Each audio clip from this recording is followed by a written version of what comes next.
morning, good afternoon, everybody. I am Tinta Pereira, one of the joint secretaries to the Sri Lanka Association for Fisheries and Aquatic Resources, LAFA.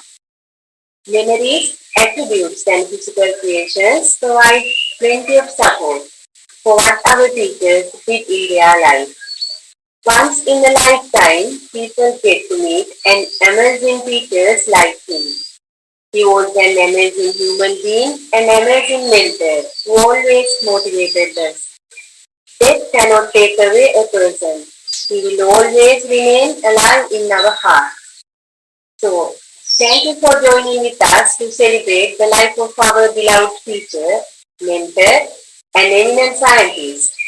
I know we will all remember him, even though he is no longer with us, Professor Sena Silva. Without taking much more time, let me introduce our guest speaker. Professor Giovanni Tercini is the Professor of Nutrition and Food Science of the Deakin University, Melbourne, Australia. He also holds the position of Associate Dean Research. From 2014 to 2017, Professor Giovanni led the Marine, Freshwater and Aquaculture Sciences Research Group, and he has been coordinating the undergraduate and postgraduate speaking programs of the Deakin University in the area of marine biology, fisheries and aquaculture. His leadership focused on the coordination, support and facilitation of the various research activities of the entire school, spanning from chemistry to ecology, with particular focus on industry engagement and initiation of innovative projects. So, we are grateful to you for accepting our invitation to deliver the first Professor Sena Silva Memorial Oration 2021. Professor Giovanni, the floor is over to you. Thank you. Well, thank you very much.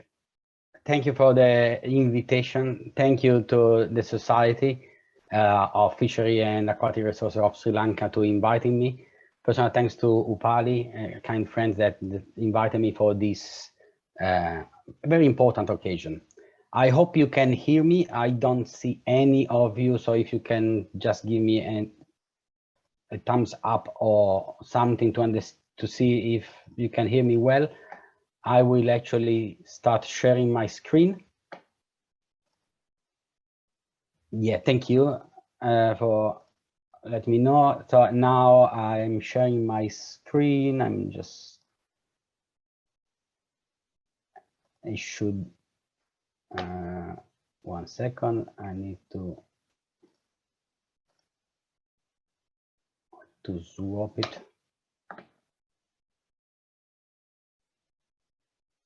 Oh, come on, why is doing this? Apologies for this inconvenient. Display settings swap. Now it should be correct. Can you see properly my presentation? Yes, we can see. Thank you very much. So it's time for me to actually start my presentation. It is an honor to be here, and it's twofold honors. One is because it's always pleasant to be invited to give a presentation to a conference and a society important like the Sri Lanka Association for Fishery and Aquatic Resources. But in this case in particular, even more important because this is the memorial oration to remember the work of our mentor, friends, and colleagues, Professor Sena Silva. So I have a presentation which the title is Aquaculture and Marine Resources Exploitation, Reframing the Issues. But before going into my presentation, I would have decided to split my talk in two parts. And the first part, I would actually like to talk a little bit about Sena.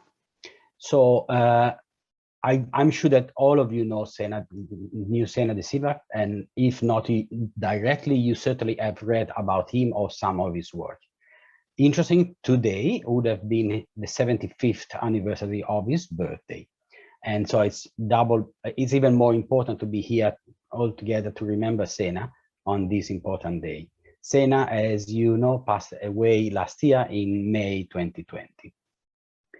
And Sena, there's been a lot of things that can be said about Sena, is an incredible human being and also an incredible scientist, and he has done so much for aquaculture, and it's going to be impossible to summarize everything in a short talk. But I provide a very succinct summary of his career, and then something a little bit more personal insight from my relationship with Sena and the science of Sena. So Sena studied at the University of Ceylon, and then he went to Stirling University in UK for his PhD when he obtained his doctorate in '73. Then came back to Sri Lanka and at the Vidyalankara University, where he was a lecturer from '73 to '78, and then moved to University of Verona, where he has been professor till 1988. After that period, he went to University of Singapore with a visiting Commonwealth professorship role for a couple of years. And then eventually in '91, he moved to Australia at the Ike University in Australia, and where he was professor until 2006. And then in 2006, he actually resigned from the academia and started his work as Director General of NACA, the Network of Aquaculture Center in Asia Pacific. And as you know, his role in NACA has been absolutely amazing and facilitated the growth of aquaculture and across the Southeast Asia in an incredible way. Throughout his career, going back to this point, after 2011, Sena officially retired from any official position, but he was extremely active till the very last day of his life with a lot of activity and doing consultancy for government, for different government or agency, and writing papers, helping junior colleagues to develop their own research, and of course also being the editor of Reviews in Aquaculture. Through his career, Sena received an impressive list of awards, and I'm here reporting only 4, which are quite insignificant, like the Doctor of Science at University of Stirling, a Doctor of Science at University of Verona, a gold medal and the Asian Fisheries Society, and a honorary life membership at the World Aquaculture Society. So all these are just to let you understand quickly how important his contribution has been to science and to aquaculture to receive such awards. In 2009, together with his friend and colleagues Albert Akon, Sena founded a new journal called Reviews in Aquaculture, which is now the #1 journal for fishery sciences, and that's thanks to the vision and the hard work of Sena and Albert.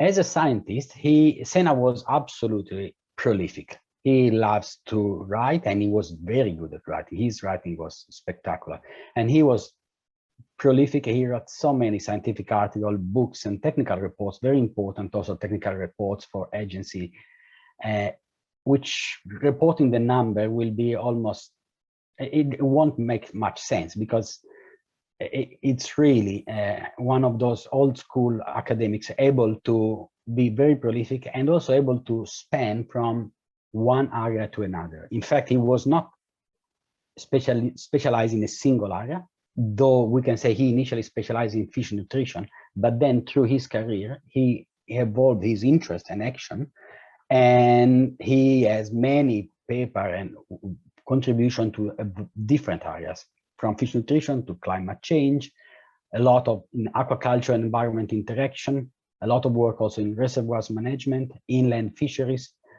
very keen interest and work on biodiversity and alien species, non-native species, responsible aquaculture practices, reproduction of fish, and in general fish biology. And how I met Sena, I thought I'd just give you a little bit of personal information because we all have our story with Sena, how we met him and our interaction, and I just like to use this occasion to tell the story of how I met Sena. In 1999, I started my PhD at the University of Milan, and I was interested in fish nutrition. And during my study, I, of course, stumbled across that book. You can see the front cover there, Fish Nutrition in Aquaculture, which is still an absolutely amazing book. So I was reading various textbooks during my early study for my PhD, but I was always coming back to this one because it was very complete and comprehensive, covering any aspects, but also was written in a way that was very simple to be understood. I was at an early stage in my PhD, and reading this book from Sena, I was able to very quickly understand the core aspects of whatever metabolic pathway I was studying. While on other books, I was lost. And so initially I thought that this book was too simple, but then I realized this book is actually very good, while the other that looks complex and with tedious description and a lot of formula were actually not good books, because they were making science more complex than what it is. Sena was very good at simplifying science to its actual core and arriving to the specific objective of the message of the pathway of whatever you are looking at, and putting in very simple terms so that everybody was able to understand. So I was absolutely fascinated by Sena. And in 2001, part of my PhD, I had the opportunity to take 6 months of exchange or visit to another university. Of course, I wanted to go and work with Sena. So I remember I dropped an email. I was very hesitant and worried. And I dropped an email to Sena de Silva, the big professor, author of the Bible I was reading every day, asking if I could visit for 6 months. And in the following morning, I received an answer back from Sena saying, absolutely, yes, come whenever you want. Let me know when you are here. That was, for me, one of the most important moment of my life. So in 2001, I managed to arrive to Deakin. I got to know Sena in person directly, and we immediately developed a mentor-mentee relationship. Finished my that period, I went back, finished my PhD. I started working as a postdoc at the University of Milan, but I've maintained a good relationship with Sena. And in 2004, Sena had a postdoc position for 2 years, and I applied and I got that job. So I was able to go back to Australia and start working with Sena. Very quickly, our relationship evolved from the mentor-mentee relationship into something much bigger than that. Clearly, Sena is my academic father, but I also became one of my best friends, and we developed this genuine and pure friendship. Because even though we came from very different backgrounds, Sena from Sri Lanka and traveling the world, I was just from Milan, Italy, and not having traveled to Asia, never before, so very different background. But basically, we found ourselves to have very similar wavelengths. We were understanding each other immediately. And therefore, this friendship was born and is still extremely important for me. It's in my heart. And I was trying to find some picture to put here, and I regret I haven't taken enough picture with Sena, because I've done so many things with Sena, but I don't have too many pictures. They are all here in my memory, but here are some. For example, the first one on the left is a conference that was on alien species, and we were in Florence. The second picture is with David Francis, who I've seen is in the audience today, and that was possibly just after his PhD graduation, and we were celebrating. As you can see, we were celebrating with a cup of coffee and a mud cake, and that was beautiful, simple times, and we enjoyed that very much with Sena. Another picture here with the late Shamini Senadera, the colleagues from Sri Lanka, and that she studied PhD with me, and also thanks to Sena that created the link for Shamini to get to know me. And then here, Sena smiling, and I know why he was smiling that, and for me it's absolutely fantastic, just remembering the conversation we were having at that coffee table. This is the first part of my talk, where I wanted just to simply introduce Sena as the person, but then I thought it was maybe interesting to cover a little bit some scientific aspects of Sena. And the first story is something that Sena usually loved to tell other people, was how he came out with the idea of the mixed feeding schedules. So I know this story very well because Sena told me many times, and I've heard him telling this story to other people. What happened is, for those like me who are fish nutritionists, you are very well aware with what's happening right here. This is feces collection. And for non-fish nutritionists, this sounds strange. And people might say, why are you collecting feces? Well, we collect feces from fish because by analyzing the feces, we can understand the digestibility. We can understand how much of the nutrients that are contained in the feed are retained by the fish and how much is actually lost through the feces. So it's an extremely important aspect of our research is collecting feces. And Sena was always interested in the feces. That was every time we were running an experiment and we have fish in the tanks, every day he was coming and his question was always, can you see feces? are there feces in the tanks? Because it's important to look at that. And we were, of course, laughing all the time, but that's how we saw that, very close to reality, into the real world, understanding that nutrition is not a theoretical science, but is a very practical science.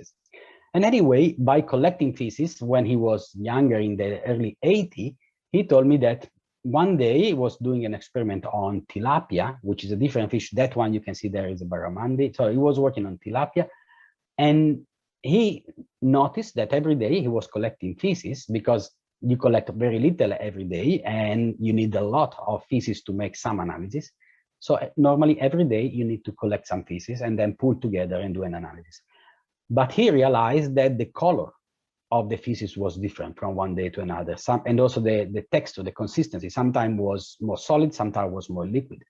And that he became curious about that. And therefore he decided, rather than pulling all the feces together and analyzing as a single sample, to do an analysis on a daily basis. And then he realized that there was fluctuation of nutrient digestibility from one day to another. And therefore he started thinking about what's happening. And he realized that we don't eat the same things every single day. And sometimes we humans, we like to eat maybe more protein. Sometimes we like to eat more carbohydrate. So if one day we have a lot of fish, maybe the following day we prefer to eat some rice or some pasta. And that's normal, because we don't like to eat always the same. And he asked himself, it doesn't make sense that we feed fish always with the same feed. And therefore he developed a new experiment, and that was one of the fantastic things of Sena. He was a big lateral thinker, come up with an idea, tried, and he actually published, I think this one was the first paper on the mixed feeding schedules. So he said, okay, let's try to have two diets rather than one diet with a lot of protein constantly. Let's have also a cheaper diet with very little protein, and let's alternate that. Sometimes we give one, sometimes we give another, and see what's happening. And this was explorative study. So he tried almost randomly alternating these two diets. And then he verified that there were some combination which actually outperformed even those fed with a high protein diet, constantly on the high protein diet. And therefore this idea was born of the mixed feeding schedules, which basically means, rather than every single day giving the best, most expensive food with a lot of protein, alternating with sometimes lower protein content, which is cheaper to make and also will be responsible for less nitrogen to be released in the water, we can actually achieve much faster growth, and of course to save a lot of money in the formula for the feed. So this was one of the many ideas that come up from Sena. And nowadays, if you Google that, I've done it that last night, you will find a lot of not only papers that cited that and they tried, a lot of other authors try the same and verifying different species, but also practical example of where farmers are doing that. For example, the first link that you find by searching in Google is from the Aquaculture Alliance, and that is relative to a report from a farm, that is a shrimp farm. They're actually doing mixed feeding schedule on farm, and they are saving money and reducing the nitrogen effluent of the farm by using high and low protein content. So this was one of the great, of the many great discovery of Sena. Another thing that is close, particularly to me and Sena, is the famous pet food paper. And this was born as, this idea, I think, was born at Sena's place one night after a good dinner. We were talking about the lot and talking particularly about fish meal. And he came up with the idea, say, who knows how much fish is used actually by pet food? And because he said, I was working in the supermarket and I've seen this cat food containing chunk of tuna or salmon or shrimp. And he was just very curious about that. So we put forces together. We said, let's try to understand it. And we stumbled across something very interesting, which is that the amount of fish and seafood used by the pet food industry is actually a big mystery.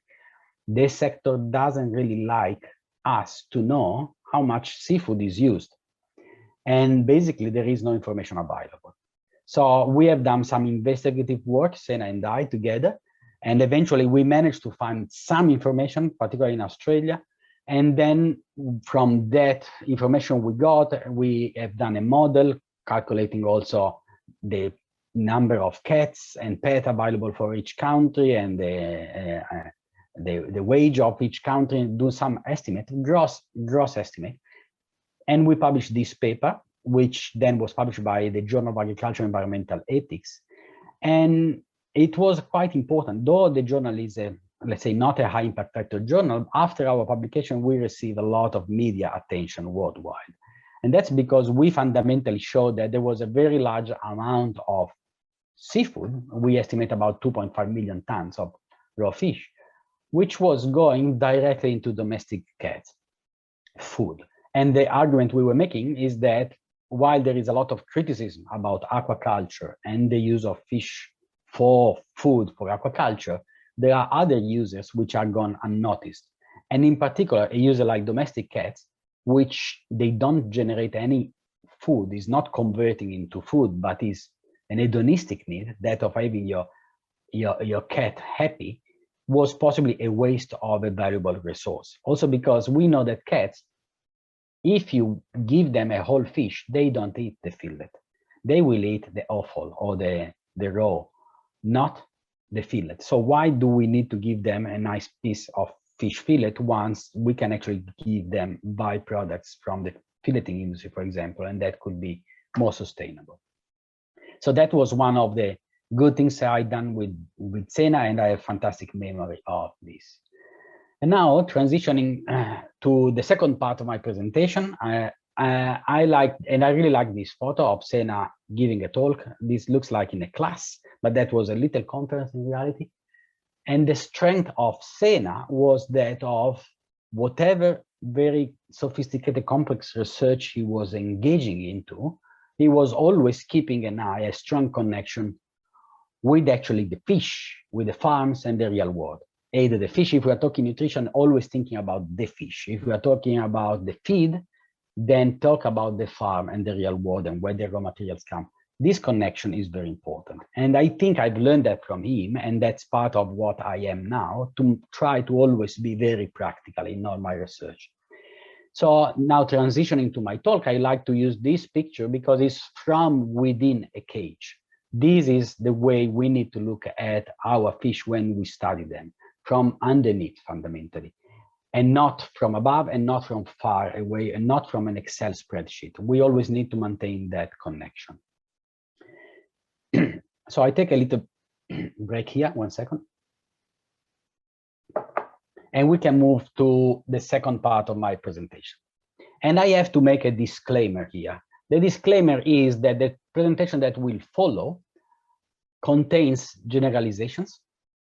So it's not absolutely correct.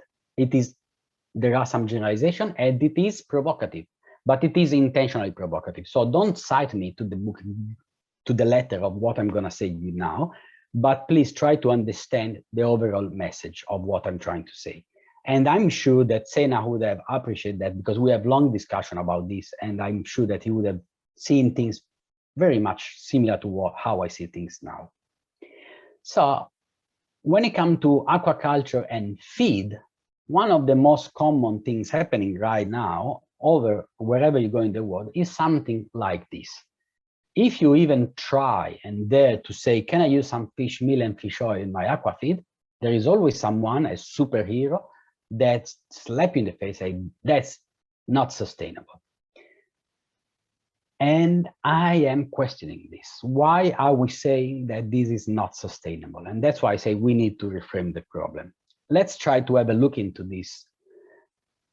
If we Google things like environmental concern, fish meal and fish oil aquafeed, or sustainable use of marine resources in aquaculture, impacts of aquaculture on pelagic fish stocks, we find a lot of information. We know that. Those are just some number I put there, but I've done it another one here like this, and you get almost 1 million of hits, environmental concern, fish meal and fish oil. That was interesting. I also found a fish meal entry in Wikipedia, and I went to read that. And there are some concern about the depletion ecosystem, and then say, okay, let's see who they are citing. And in Wikipedia, they actually citing only one article, which is highly contentious. And in that article, they actually focusing only on the fish meal production in China, not the global fish meal production. And fish meal production in China is relatively small because the biggest producer of fish meal are other countries. And then there was another reference to one website, which actually is no longer online, so I have no idea what it was. Still, this is what people will read. This is a fish meal entry, and if you read that, you will think that using fish meal, it is bad. There is something wrong, it's unsustainable. So where this idea that using fish meal is unsustainable is coming from. So here is a graph, classical graph. It's not really updated. Apologies for this. I could have updated to 2020. It won't change the message. It's the same. Aquaculture production is growing a lot. So what's happening is that many people know about this famous graph here, which is one of the fundamental equation in economy, which is the relation between demand and supply, which basically tells us that there is a relation between the demand and supply, and that the price on the market is determined by where the two meet. And therefore, based on this growth of aquaculture, and which require feed, and feed is containing fish meal and fish oil, a lot of people, including some authors, starts claiming this concept. Aquaculture is growing, therefore the demand for fish meal and fish oil is growing. Increasing the demand for fish meal and fish oil will increase the price of fish meal and fish oil. The increase of price of fish meal and fish oil will increase the supply of fish meal and fish oil. The increase of supply of fish meal and fish oil will increase pressure on wild stocks, and we will have a collapse of wild fish stocks. That is the story. And based on this story, everybody thinks that using fish meal is very, very bad. But in reality, we know that if we look at the production of fish meal and fish oil since ever, and it's reported in the graph here with the red line is fish meal, and the yellow one is fish oil. The production has been absolutely constant. It was about 5 million tons of fish meal and 1 million tons of fish oil in the early 70s, and even in the 50s, when aquaculture was almost zero, and is still the same value now when aquaculture is massive. So this equation saying that the growth of aquaculture is driving the production, the harvesting of wild fish for fish meal and fish oil production, it's simply not true. And in reality, this is not true, because aquaculture is growing. The actual situation is that, yes, aquaculture is growing, and yes, there is an increased demand for fish meal and fish oil. The increased demand is responsible for increased prices of fish meal and fish oil, but it stops there. It stops there because most of the fish which is caught for fish meal and fish oil is actually based on quota. So the amount of fish which is used for aquaculture, for fish meal and fish oil, is on a quota and is not dependent on demand. That is very important to understand. And therefore, even if aquaculture wants more fish meal and fish oil, the only effect it has is to increase the cost of those resources, but not really increasing the production and therefore the impact on wild fish. So we arrive to general concern, and who cares about environmental concern? My question is, who cares when and why about this problem? There are a lot of problems on this planet. We know that, climate change and so on, but let's focus just on the use of fish meal and fish oil in aquaculture. It is an environmental concern. Who cares and why? So I put together this graph on, which is absolutely an arbitrary scale, on, let's say, over time, how environmental concern for fish meal and fish oil use change over time. And again, I would like to remind you the disclaimer I made before. This talk is intentionally provocative because I would like you just to think about it. So the first is the public, people, the public, and therefore the retailing sector, because we know the retailing sector change what they do and what they think based on the public, because they want to sell as much as possible. And both the public and the retailing sector affect also the regulator, the government, and because they want to be elected. And therefore, it's very important what the public thinks. And I believe that concern about fish meal and fish oil is going like that, with a spike and then going down, and after a while, another spike and going down. And what are those spikes? Those spikes is when there is some media release, typically after a scientific paper or TV show bad-mouthing aquaculture. We have recently in Australia, we have even a book published. This is the front cover of the book, destroying completely bad-mouthing aquaculture, including the use of fish meal and fish oil. Scientific paper typically are published on those magazines. They are not journal, they are magazines like Science, Nature, and PNAS, where they like to be more sensationalistic than real. And it's attract much more readership if there is a bad negative story. And that's what's happening. Bad negative story then is picked up by other magazines, by news and so on. And people become extremely worried and they all concerned. And I receive a lot of calls also, oh, I should stop eating farm fish. We use all the fish meal is very bad. That is the public. If you ask the raw material producer, you will have this trend. So the red line and the yellow line. And who are these raw material producers? The red line are the producer of alternative raw materials, for example, soybean or other materials that can be used to replace fish meal and fish oil. According to them, using fish meal and fish oil is very, very bad. It's a massive concern. It's terrible. On the other hand, the producer of fish meal and fish oil, we say, absolutely, there is no concern whatsoever. It's perfect. Let's use as much as we can. And then we have aquafeed company. That is what I experienced in my life. The concern for environment, how much a feed company is concerned of the environmental aspect of use of fish meal and fish oil moves with this particular trend. And you might wonder, what is this trend? This trend is absolutely parallel to the cost of fish meal and fish oil. That is my personal view. The more expensive fish meal and fish oil is, the more aquafeed claim that they are interested in environmental aspects and they don't want to use fish meal and fish oil. While it would be much better to say they can't use fish meal and fish oil because otherwise it becomes too expensive. And if the feed is too expensive, they won't sell it. But anyway, it's much easier to blame the environmental aspects rather than the cost. And then it's academia, and I'm part of this group here. That's how our concern goes. With spike, on a regular basis, we have these spikes of interest. And you might wonder why these spikes of interest. And that's just an annual round. And that's typically when there is an annual round of competitive grants and funding. We always begging for money. We academic, that's our job. Academia beg for money. And if we want to get some money from, for example, the government, we need to have a nice story to say. And the nice story is to say, this is very bad. There is a big environmental concern of using fish meal and fish oil. They are destroying the ocean. Give me some money. I fix the problem. That's what we do. While in reality, we should say fish meal and fish oil are not enough to fulfill the needs of the sector, and they are too expensive. Please give me the money, I fix the problem. It's less romantic. So it's much easier and more effective to blame environmental aspects. The result of all this is there are some unintended consequences. For example, there is a proliferation of global challenges and awards for fish meal and fish oil free aquafeed, and all based on the concept of fish in, fish out, FIFO, that I'm sure you have heard about it.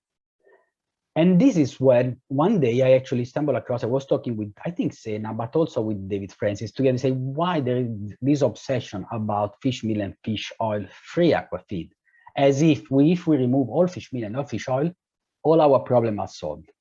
I don't think that's the case. And interesting, we know now that more than 80% of the total fish, which is caught for making fish meal and fish oil, comes from stocks that are considered well managed and they are certified. 80% of the fish meal, we can say it's well managed and sustainable. We are currently replacing this ingredient and we are using soybean. And currently, about 2% of soybean has some sort of certification of sustainability, which means 98%. It's not really that sustainable at all. So we are swapping one ingredient, fish meal, which is nutritionally fantastic, with another one, which is not as good, soybean, based on an assumption of an negative environmental impact of fish meal, and we're actually using something else, which possibly is even worse. And that interesting, now we can see that many raw material producers are, many feed meal, aquafeed producers are noticing it, and therefore they are actually now considering also the sustainability aspect of soybean. So soybean, replacing fish meal with soybean is not a solution. We need to find alternative new way to do things. But using fish meal and fish oil from an environmental point of view is not that bad. It is a problem because we don't have enough and it costs a lot of money. But we need to give Caesar what Caesar's. So not only this makes no sense, that we are replacing something which is not that bad with something which is worse, but we are contributing, by this narrative, we are contributing in damaging aquaculture's social license to operate. And what is the result of this? The result of this is, you can see from here, this is a picture two colleagues took for me from Italy, where there is this gigantic difference between the price between wild fish and farm fish. Same species, that is gilted sea bream, Sparus auratus, is exactly the same. And if it's wild, those pictures were taken in the same shop. If it's wild, it's 35.9 euro a kilo. If it's farm, is 11. That is almost more than 3 times more expensive a wild equivalent. Why that? So we go back to the question of price, where price is determined on the market. It's a relation between supply and demand. We know that the demand, the only explanation by this difference in price is that the demand for wild fish is much higher than the demand for farm fish. So by having a higher demand, it's get better price on the market. And why it has better demand? That is the problem. Let's look at all the aspects that a consumer should look at. They should look at nutritional quality, safety, freshness, taste, social equitability, environmental sustainability. I think those will be good parameters. If we look at one of them, we don't have time now, but if we go through one by one, we can actually clearly say that farm fish is better than wild. Nutritionally, we know that farm fish is better. If you look at the omega-3 content, farm fish is much bigger, much more than the wild one. In terms of safety, they are sort of similar in the sense that they have different risks. While wild might be contaminated, for example, by heavy metal or PCB, dioxin-like, farm fish might be contaminated by antibiotics. So there is the same different risk, but I would say they are very much similar. But if you like, farm fish can be better controlled than wild. Freshness, there is no saying farm fish is much better. In terms of taste, there's some studies showing that many people claim that they prefer wild one, but if you give them blind samples, they all prefer farm fish over wild fish. So basically, it's just your brain let you think that you prefer wild one, but when you don't know, you prefer farm one. From a social equitability point of view, I actually think that farm fish is much better than wild. And from an environmental sustainability, that is the problem. Many people think, and we are responsible of that, we are pointing the finger at aquaculture as an unsustainable practice, particularly for the use of fish meal and fish oil, and this is creating the problem. But in reality, I believe, that's my view, the farm fish from a sustainability point of view is much better than wild. So in reality, the demand for farm fish should be much higher than the demand for wild, and therefore the price on the market should be much higher. And that's what we can achieve. And so what should we do? Fish meal and fish oil are going to be increasingly limited. So we need still to keep going optimizing the utilization. All studies to try to find alternatives, they are still all good. We should not change what we are doing. I'm not saying that. We need to, because the amount of fish meal and fish oil is limited. We can catch more, and aquaculture is growing, and we need alternatives. But we need to change the narrative, and that's very important, of what we are doing. We need to say we need to replace fish meal because it's not sufficient, because not enough, not because it's bad for the environment. And we should actually start saying, instead of saying, being proud that our feed is 90% fish meal free, we make the exact same fish, and we need to say that is rich in marine goodness, 10%, up to 10% of fish meal. We need to change the story. It's the same formulation, it's only 10% fish meal, but here we are putting the positive spin on the fact that we are using some fish meal despite the cost. So, and then what? And then we need to be unanimous in sending this message that farm fish provides strong environmental benefits. We need to increase consumer confidence in farm fish, and this will help in renew aquaculture social license to operate. that might result at the end in increased demand for farm fish. And therefore, we can, at the end, increase the overall viability of the entire sector, because increased demand, it means increased price. That means there's more money that can go to make better feed, to pay better our farmers, and so on. And with this, I conclude putting a picture of me and Sena. And I really like to thank you all for inviting me here. And I really like to thank Sena for everything he has done for me and for many of us here. Thank you very much. I will now stop sharing, and I believe we might have some questions.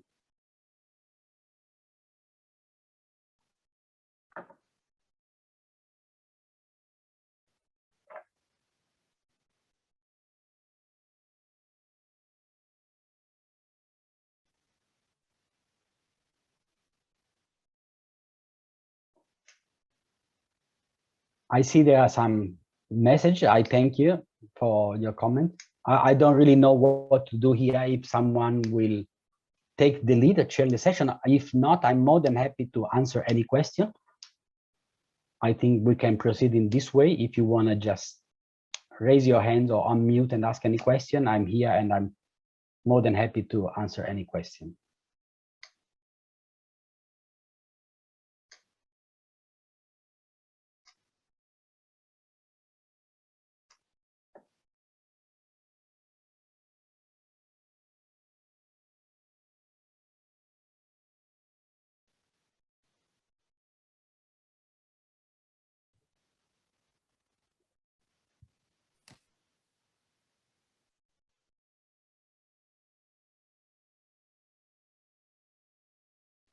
I see a comment from Anton Patrick saying that using antibiotic in farm fish may affect human health. And the answer is it's depend. If they are used properly in the right amount and the end you have the proper withholding period, then there are no risk for humans and no risk for the environment. But if they are used not properly, for example, too much or not enough or for too long, or if there is not withholding period, then there could be risk, particularly the risks are relative to antibiotic resistance. I'm not an expert on this sector because I'm not a pathologist and nor a veterinarian, but that is what I've been reading. The risk is not in the concept of using antibiotic, but is when they are not used correctly.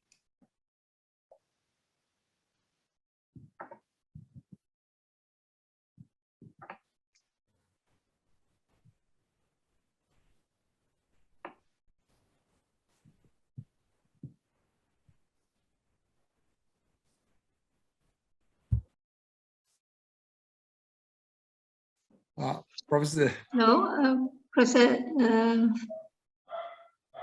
Giovanni. I'm Sunita Gunayakram from Rohana University. Actually, very interesting talk and very interesting points to think about. And also, I was wondering, for a species like tilapia in Sri Lanka, it is already in the wild, for example. There is no difference between farmed or natural stocks. It is already in the wild, more or less. So for a species like tilapia, what can we do to, increase the demand from people?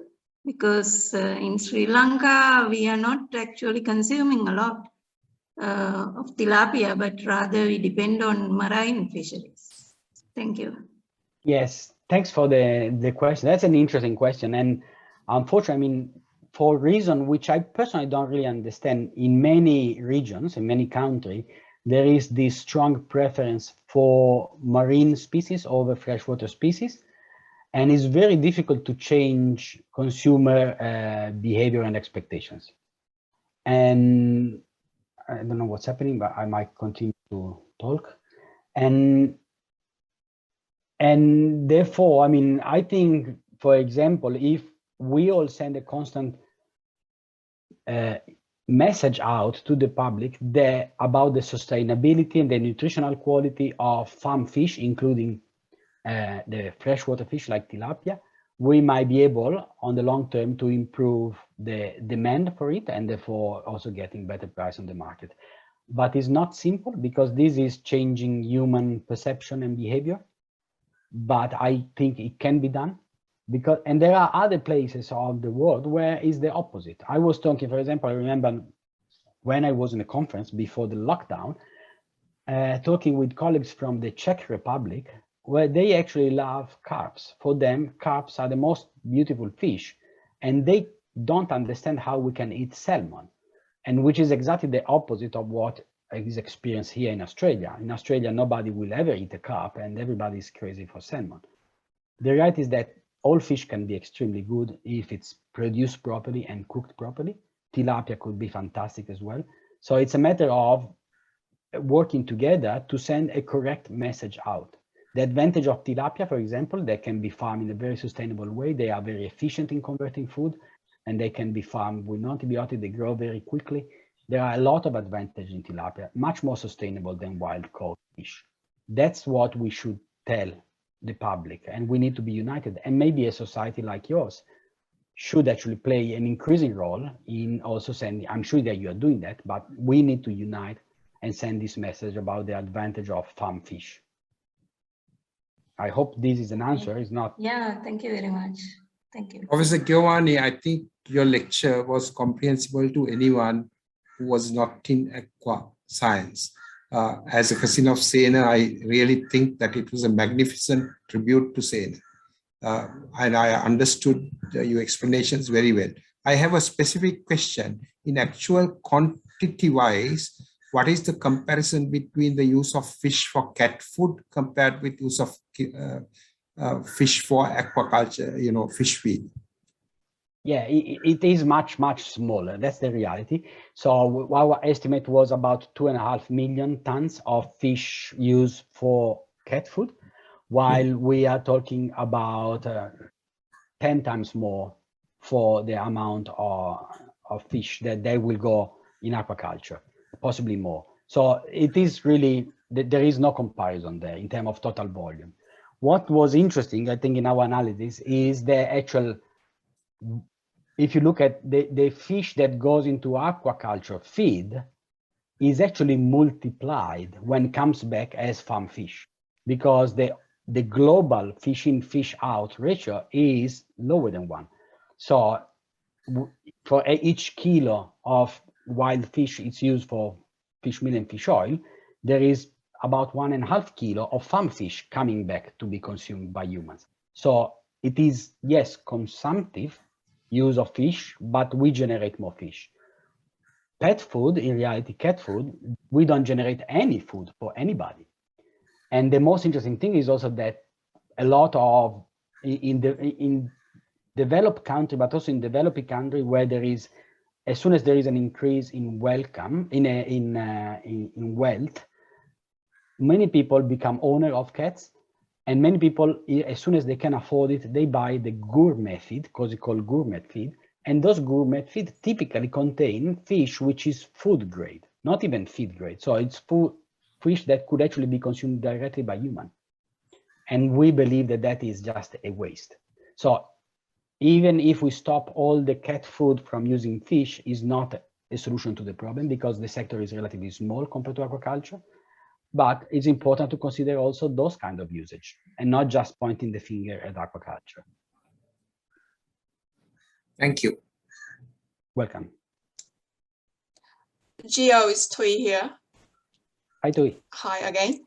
What is the opportunity of growing sort of species in the lower food chain for fish meal and fish oil production for higher value species? Yes, thanks to. I think that has been thought by many. It's always, I think we might be getting there with some species, particularly if we go with invertebrates that can easily grow on the natural productivity of the water. So I don't think that it will make sense to farm anything that need to be fed. So like smaller fish, that we need to feed them for them making fish meal to feed other fish, because every time we feed something, there is a loss because we lose some energy, some nutrients. So it won't make much sense. And also, if we need to feed these smaller fish, lower trophic level, with those raw material, we can actually feed the fish directly. But if we use something that can harvest the nutrients from the water body, then it's something that can be done, and possibly with the concept of circular economy is something that will come at one point. If you like, it is happening on the land in a way with the insects at the moment, because a lot of research has been done on insects and growing insects to harvest nutrients from biomasses of very low edible quality, harvest this nutrient and putting them into a shape that is more efficient as for feed. And I think the same can be done maybe in marine environment. Yeah, I'm thinking of mollusk species, for example.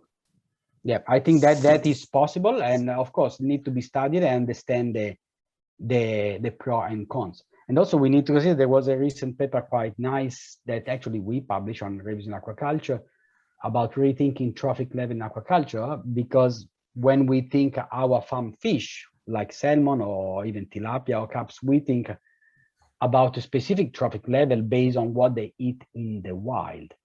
But if we look at what they eat on farm, the actual trophic level now is much, much lower, because in reality, we are feeding them with primarily vegetable products.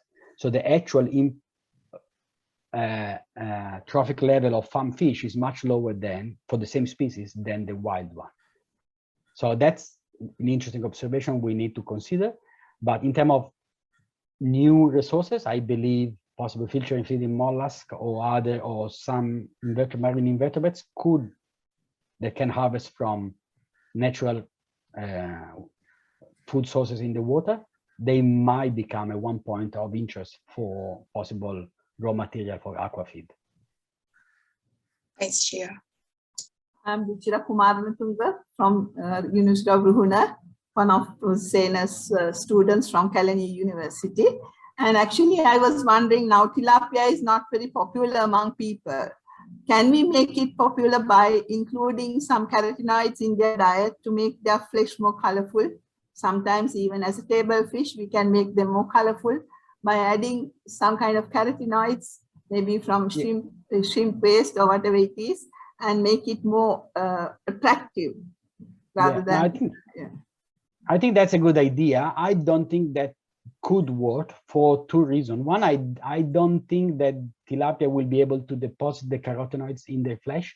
So some species are able to deposit carotenoids and astaxanthin, like salmon and trouts, but other species not. So I'm not an expert and I've never tried, but I believe that if we feed also a salmon diet to tilapia, they will still be very white. Maybe they will develop more carotenoids, astaxanthin on the skin, so the red tilapia will become nice and bright red, but the fillet will be very white. So I don't think we could do that. I know that other pigment can be deposited. For example, zeaxanthin from corn could be deposited. That will give a little yellow color, and that actually might have a negative effect, because looking at yellow fillet is not appetizing. So I don't think that could be a strategy, that one. I think a better strategy will be marketing and sending the message about the advantage of tilapia, and maybe involving also, now they are very popular, celebrity chefs are everywhere. We need to convince celebrity chefs to show how to cook and how to eat tilapia, and that might actually be more effective on letting the users, the people, appreciate the quality of tilapia. Thank you. Professor Giovanni, there is another question about fish meal in the chat for you, related to what we asked. Try to find it. If we use alternative protein sources like fish meal, will it be significantly affect the nutritional levels of fish? If you use Yeah, I could not read that, my question, because there are too many, but I understand that. So it depends. So there are some aspects that will change, other not. So when it comes to the fish meal from the protein point of view, no, because protein, the nutritional content in terms of protein is not affected by what we eat. So we can eat whatever, we still have with the same amino acid and protein composition. If you think if we eat fish, we don't become fish. Our muscle is still human muscle. We make our muscle based on the genetic needs that we have, and so the protein content will not be affected. From a lipids point of view and the fatty acid point of view, yes, if we replace fish oil with other oils, then we have a direct effect on the composition of the omega-3 and the fatty acid composition. This is well known and established, and it is one of the major criticisms that many people point the finger at aquaculture, because there's been, with the increased replacement of fish oil with alternative oil, there's been a decrease in the amount of omega-3, which are health promoting and beneficial. There's been a constant decrease, which is true. We currently see much less omega-3 compared to what was a farm fish 10 or 20 years ago. But in reality, those omega-3 in farm fish are still more abundant than in a farm one, than in a wild one. And that's because farm fish contain more fat than wild one. And more fat is good, because more fat means more omega-3, but also means that it's more tasty, because it gives more, it's a vehicle for flavor volatile compounds. So when a fish is too lean, become dry. And in fact, what we do when we cook, we need to add fat like oil or butter. Farm fish is a little bit more fatter, is more juicy, and therefore is more tasty. So yes, changing fish meal and fish oil with other ingredients might change some aspects of the nutritional content of the fish, but not all. And in terms of other micronutrients like vitamins or minerals, I think that the effect is very little, also because most aquafeed, all of aquafeed contains specific vitamins and minerals which are added on. So there is not really an effect of the raw material used for the formulation. Sagwani, I am Kumudu Silva from University of Ruhuna, Department of Zoology. As we know that in aquaculture, it says that 60 or 50% of the cost is for going for the fish feed. So then the argument came that in early days that it has to be reduced, and to reduce that production cost for the feed, you can go for the alternatives. And then a lot of research has been done, and there are many alternative products has been used for instead of fish meal and fish oil.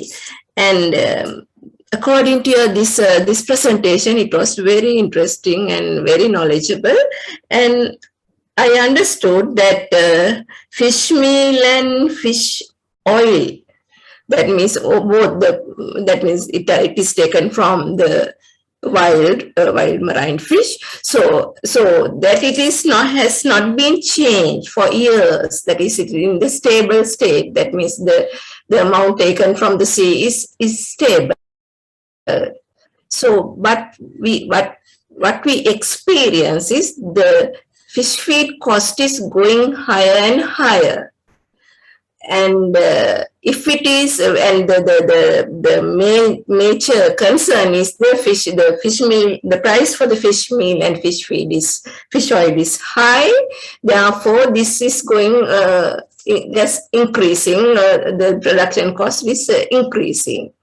So, if so, is this the problem of feed manufacturers to keep their products marketing and for example monopoly like, or another case? Yeah, thanks for the question. I think it's a problem for the entire sector, and that was what I was trying to address here with my talk. So the amount of fish meal and fish oil available is that amount. We cannot produce more, but aquaculture, as you know, is growing so much. So the demand is growing. The cost of fish meal and fish oil, the price actually in the market is constantly growing, and there is no way it can be reduced. It will always keep going up. So if we use a lot of fish meal and fish oil, we make a beautiful feed, but extremely expensive. And that's why aquafeed cost is going up because fish meal and fish oil, which are the key ingredient, prices are going up. And there's not much we can do. It's not the feed company that can change that. What the feed companies are trying to do is to replace that fish meal with others, and so that cost can be contained. The problem is that it's not that simple because there are a lot of negative aspects from a nutritional point of view. For example, when we use vegetable protein like soybean, it contains anti-nutrient, and when we use animal byproducts, we might have other problems. So it is not simple and quite expensive. And often those raw materials need to further processing to become to a level that can be used in aquafeed. So aquafeed company, they will be very happy to reduce the cost because they will sell more feed. But it's a competitive market, and that's what is happening. So feed is becoming more expensive. For farmers, it's becoming more marginal and less profitable to farm because feed costs are going up. And on the market, farm fish prices are not going up. So often they're going down. I actually believe that the only solution is to work together to increase the price and the value of farm fish. We can't really squeeze much more out of the feed. That is the cost of production. We need to give more value to farm fish. Farm fish need to be seen as a very good thing, and people need to be ready to pay good money for farm fish. And they should stop asking for wild fish because that is truly not really highly sustainable. Some species are very well managed, that's fine. But on the long run, we cannot grow a planet on wild fish. While we can feed a planet on farm fish. So we need to give more value to farm fish. And if we can increase the demand of farm fish, then we can have better prices for the market and therefore also for the farmers. And therefore, proportionally, the incidence of the cost of aquafeed become less important. Gio, I have another question if you don't mind. Please. Tui here. Mixed feeding schedule. I think it's really important concept. We know that it reduces production costs. We know that the fish grow well when we apply mixed feeding schedule. In Vietnam, for catfish example, we apply mixed feeding schedule. We have better fillet quality.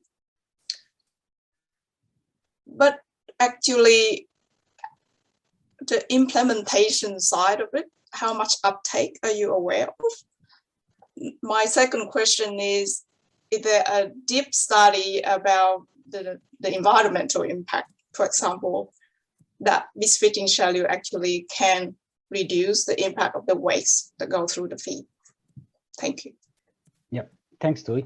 That is quite an interesting one, and we discussed that with Sena multiple times. The uptake of that concept is limited, and is limited because there are few farmers which are smart and they do that. But if you like, is a concept that is typically not very much welcomed by the aqua feed sector, because that is complicating their life. For a feed producer, it's much easier to have one feed produce with a specific specification, produce large volume, and send that to farmers. Changing, if you ask a farmer to have 2 different feeds or maybe even 3, who knows how effective we could be by changing, let's say at least 2, it complicating the logistic aspects, both at feed company and transport and for the farmers.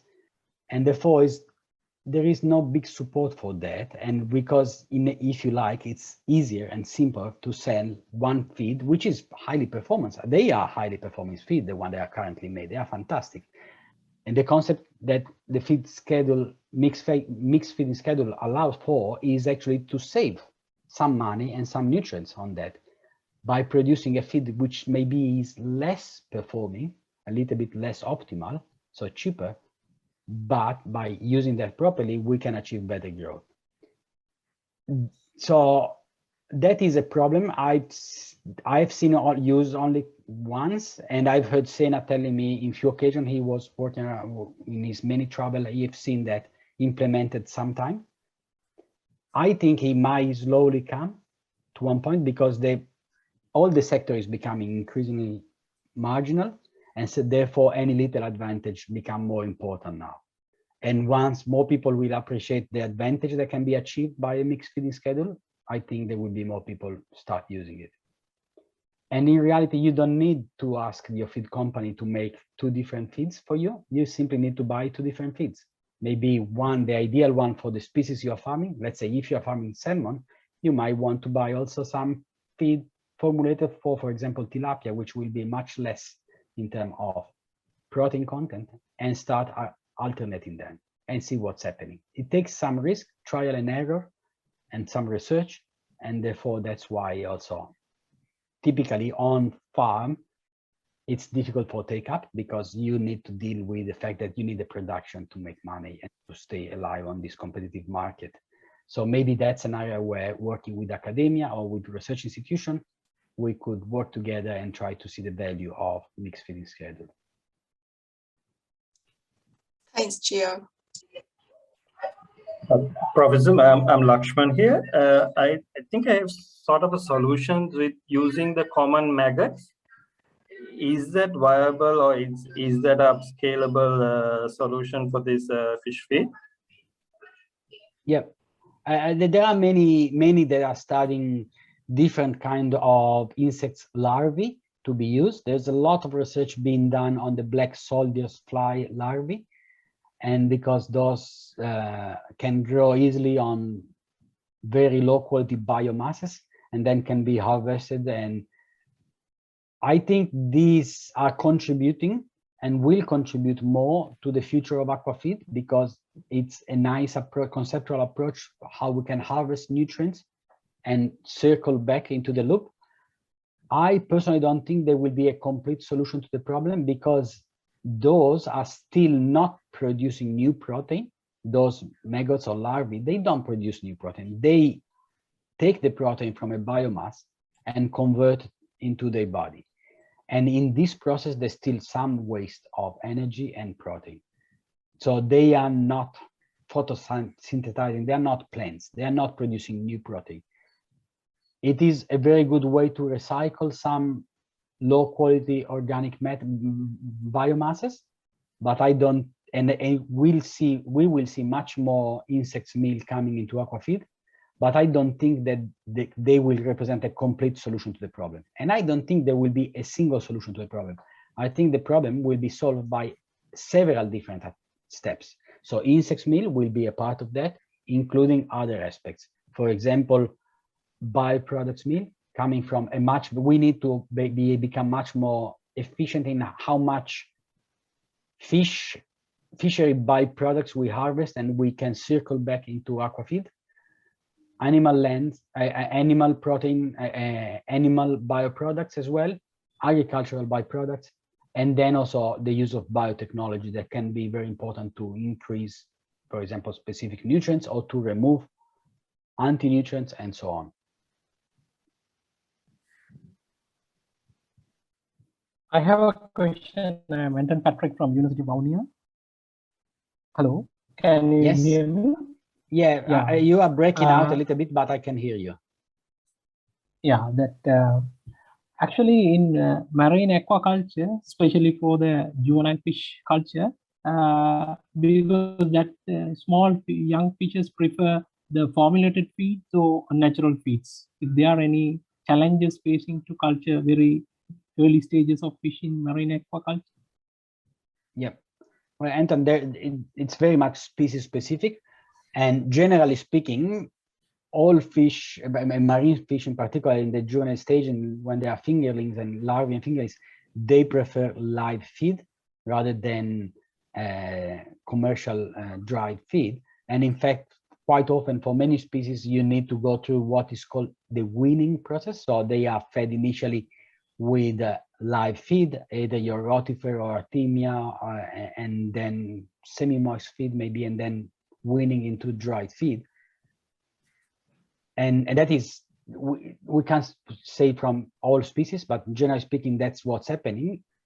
Clearly, there will be an advantage if we can bypass the live feed as early as possible, because that is, for example, the advantage of some species like the salmonids, why they've been so popular and easy to grow in the past, because they having large fingerlings, large larvae, they can go directly on a formulated feed, and on farm is much easier. You don't have to have your algae, microalgae, your Artemia section of your. It's much easier. You simply buy your feed and use that directly for the larvae. So, Anton, I'm sorry, I can't really give you an answer, but it depends from species to species. And I believe there is still a lot we can learn about how to feed marine larvae as early as possible with dried compounded feed. Yeah, thank you so much. Thank you very much. And I have another question. When compared to the insects larvae and using these planktonic feeds like phytoplanktons or zooplanktons is much better. What do you feel with your experience? Yeah, rather than using these insect larvae, better to use these planktonic components are very much successful in marine aquaculture as far as the larval culture is concerned. Yep, I think, I mean, from a nutrition point of view, using phytoplankton, zooplankton, that is what is more natural for the fish. They are used to that and it's quite effective. It's just more complex because add an additional level of complexity for the farmers. But from a pure nutrition point of view, that is actually advantageous and they normally perform very well. Possible use of insects in aquafeed, I don't see insects to be used directly on farm. Insects still need to be converted into a meal and then in a powder and then into a feed. So those fish which are unable to take dried feed will not like insect as well. And they will need the weaning process and they will need to start with a live feed anyway. Thank you. Thank you so much. Yeah. You're welcome.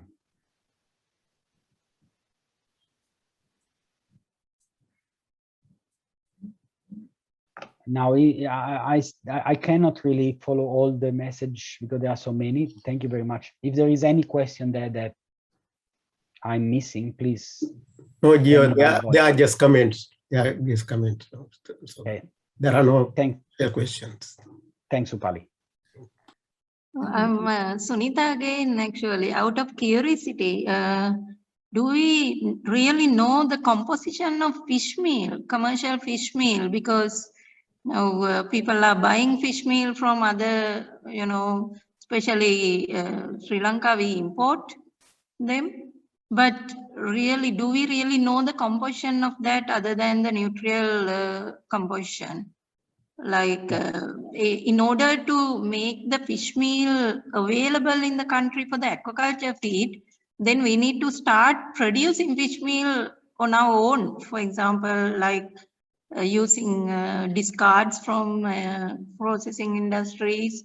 Also, moldy fish industry is very popular in the southern coastline and so on.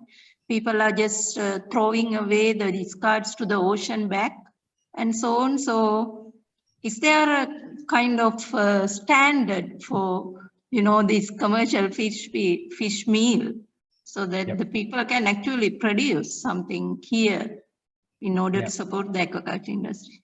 Thanks. Yeah, thanks, Sunil. That's a very good question. Yeah, I guess we know what's in the fish meal and we can measure that. And most user of fish meal that buy large quantity of fish meal, I'm sure they will analyze because you can trust what they tell you, but also it's better to have an analysis of before buying tons and tons of fish meal for a lot of money. So that can be measured. By the way, I've been told that interesting things in China, where there is a market for fish meal, what many buyers in China, they actually taste the fish meal because they don't trust even the chemical analysis. They will actually taste the fish meal and by the taste, they can understand the quality, the actual quality, which I think is a very interesting concept because definitely our taste is a very powerful analytical tool. Anyway, Sinita, going back to your point, we should know what's in fish meal and certainly we are able to analyze for most of the parameters, the most important, the one we are aware of.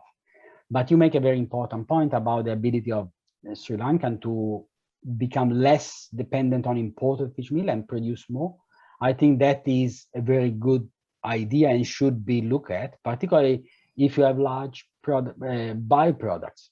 So while starting a new fish meal sector from catching new fish could be not advisable, I'm pretty confident that if in your country you have enough bioproduct, and if this bioproduct is concentrated in the same place, for example, in a big seafood processing facility, then you can have a production of fish meal that could be used nationally, and that actually will give better sovereignty for Sri Lanka to be less dependent on imported fish meal. And once you make your own fish meal, you can have also a better control of the quality. Generally speaking, fish meal coming from bioproduct is a little bit less good than the fish meal coming from the whole fish, which is caught in the wild. And that's because there is a little bit less protein and a little bit more ash. But it's still an absolutely fantastic product, and you can make a feed out of that easily, and fish will grow very well. So that is something that I advise you should look at. The problem is that putting together a fish meal processing plan, it is a very big and expensive exercise. It's not something that can be done on a small scale. It can be done only on very large scale, requiring very large substantial financial investment. But it will make a lot of sense to me. So good point. Yeah, thank you very much. I have other question. So I am Mena from Nara. Do you hear me? Yes. Yeah, I can hear you, Mena. Nice to meet you. Many farmers, especially in the culturing high value fish, they are using the trash fish for feeding their fish. It's an example in Sri Lanka, especially Baramundi sea bass farming. So, but many scientists claim that using the trash fish is not environmental friendly, that can be used for the human consumption. What do you think about that? Yep. Thanks. That is a very important topic. And by the way, that was a topic very close to the heart of Sena, and we've done some work on that. He was very passionate about that. We know that this is happening, and it's difficult to convince farmers to change it. And that is something that I actually think using what is referred to as trash fish, I prefer to say low value fish, is possibly not ideal because it comes with a series of problems. For example, the first one is actually the risk of passing disease directly, because those fish are not sterile. So you might bring in some parasites or some viruses on your farm, which is a risk. The other aspect is that there is a lot of waste, a lot of that fresh fish is not consumed or is lost. So there is more nitrogen and phosphorus in the environment, which is released by using fresh fish. So there are a series of problems coming to that, which will be definitely much more effective if the farmers will use commercial dried feed. For example, the same species, barramundi in Australia, is all farmed on dried feed, and they grow very quickly, very effectively, and we can control very well the effluent water, for example. But the reality is that the biggest problem is the cost. And this is a problem because if for a farmer it's more convenient to use the low value fish, fresh fish, compared to purchasing the commercial aqua feed, they will keep going with the fresh fish. And we cannot blame them, of course, because it costs less. So the question is how we could put around farmers an infrastructure that will facilitate moving towards the use of compounded feed instead of fresh low value fish. It is not an easy problem. There's many people much smarter than myself working on this for many years. And I hope a solution will be reached at one point.